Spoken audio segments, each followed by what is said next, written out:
traces of their kind left on Earth.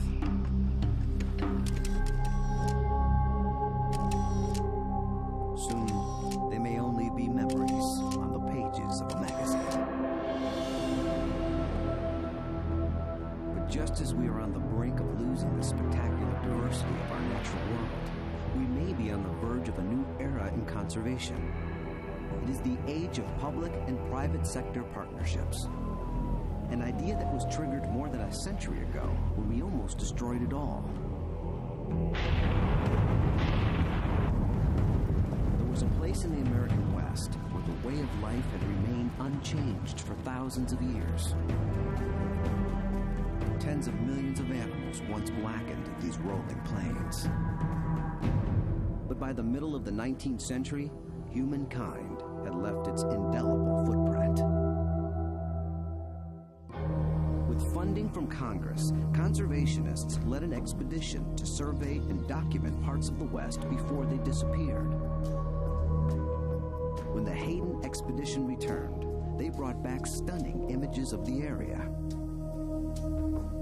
Congress was moved, and in 1872, the United States government created the world's first national park, a place called Yellowstone.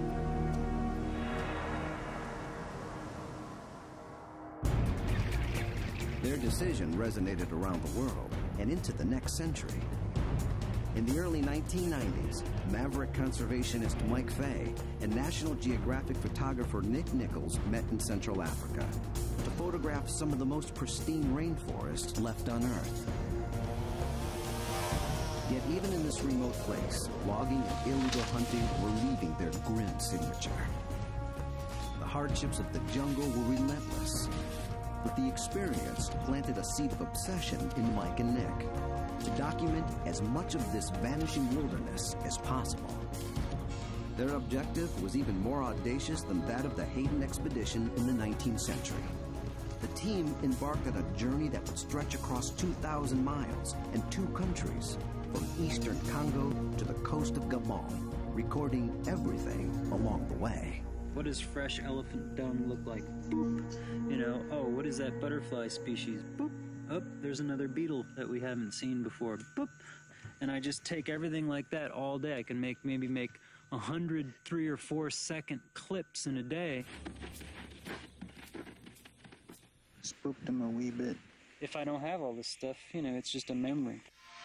After 15 grueling months, over 200 hours of footage, and countless footworms, the expedition reached the forest's edge. There's just a few little tiny places left on Earth where animals have it to themselves, and this is definitely one of them. For the next 2 years, the team lobbied to turn the area into a national park. In September 2000, Gabon's President Omar Bongo surprised them by creating not just one park, but 13, an entire park system. 13 national parks. That was beyond our wildest expectations. And that was the true success of the walk, not the walk itself. Bongo's decision was a bold gamble. I think what President Bongo did was very courageous. Let's compare it to the United States. We have 1.4% wilderness. He very aggressively looked at 10% and has actually enacted that. And not only is it important for protecting the area, but you're talking about protecting people's ability to survive and to exist with the land. Bongo's decision inspired the United States to lead a pioneering movement in conservation. Together with Conservation International, the Wildlife Conservation Society, the World Wildlife Fund, and 25 other governments and NGOs, they established the Congo Basin Forest Partnership. Their goal is to protect the natural wonders of the Congo Basin while creating economic opportunities for the communities that depend on them. Carrying this mission a step further, a bipartisan group of motivated congressmen founded the International Conservation Caucus to promote good stewardship of natural resources throughout the world.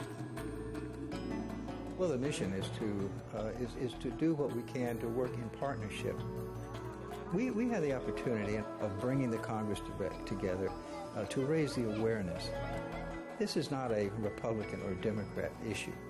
This is an issue concerning the planet and concerning all of us. But governments aren't the only drivers in this new conservation trend. The private sector has been heavily involved in several recent initiatives. For every dollar that we put in, that's leveraged to $14 from the private sector. What has that meant? Over the last 15 years, that's meant, 1,500 projects. So doing this in tandem, it's a force multiplier in terms of being engaged around the planet on these important issues, and it works. One successful example of this public-private partnership is Conservation International's work with Walmart.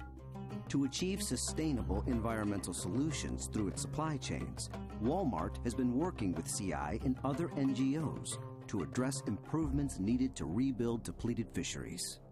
Their collaboration stresses the importance of fisheries management and the protection of entire marine ecosystems. Since 2003, the World Wildlife Fund has been working with the Coca-Cola Company to help restore and conserve one of the most critical natural resources on Earth, fresh water. From creating the first freshwater map of the world to reintroducing endangered fish species in their historical range.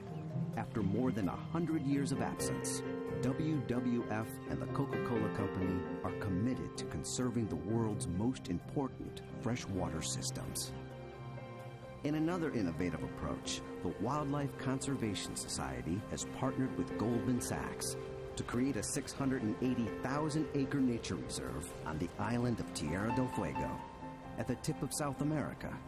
The lands are home to the world's southernmost stands of old-growth forests, as well as unique grasslands, rivers, and wetlands, where spectacular wildlife, including guanacos and colpeo foxes, can be observed.